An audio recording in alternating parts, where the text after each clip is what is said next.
আসসালামু আলাইকুম। আমরা প্রিভিয়াস ভিডিওতে দেখলাম যে পেন টুলের ব্যবহারটা। সো এখানে পেন টুলের যে ব্যবহারগুলো আমরা সম্পূর্ণ দেখছি। এবার দেখবো আমরা পাশের যে ইরেজার টুল, সো ইরেজার টুলের ব্যবহারটা আমরা দেখার চেষ্টা করব। মনে করেন আমার বোর্ডে অনেক কিছু আমরা লিখলাম,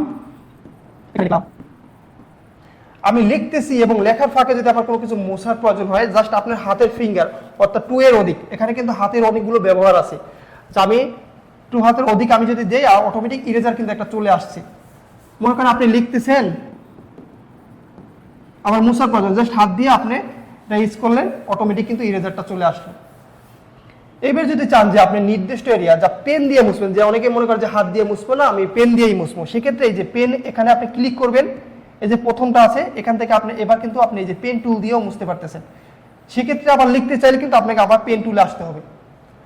এখানে কিন্তু আরেকটা অপশন আছে, এই যে মাঝের যে অপশনটা, এটা হচ্ছে আমি যদি একটা নির্দিষ্ট এরিয়া যদি ডিলিট করতে চাই, মনে করেন বোর্ডে অনেকগুলো লেখা আছে, আমি একটা নির্দিষ্ট এরিয়া ডিলিট করব, হাত হচ্ছে তো সিঙ্গেল মুভ, অর্থাৎ সিঙ্গেল আপনি ডিলিট করলেন, ইউজ করলেন। এরপরে যদি আমি মাঝের অপশনটা দেই, দেখেন আমি কিন্তু বিশাল আমি মাঝের অপশনটা ক্লিন করলাম, অর্থাৎ আমি যেটা সিলেক্ট করছি অতটুকু এরিয়া বেরিয়ে হয়ে গেল।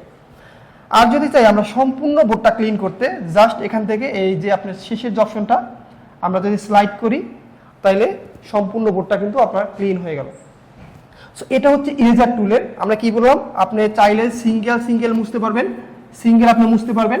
আপনি চাইলে নির্দিষ্ট এরিয়া, যেরকম আমি যদি নির্দিষ্ট কোনো এরিয়া সিলেক্ট করতে চাই, জাস্ট নির্দিষ্ট এরিয়া ডিলিট ফিনিশ হলো, আর আমি সম্পূর্ণ বোর্ডটা চাইলে আমি সম্পূর্ণ বোর্ডটা ক্লিন করলাম। সো এটা হচ্ছে আপনার পেন টুলের পরে যে ইরেজার টুলটা, এই টুলটা আশা করি আপনারা বুঝতে পারছেন।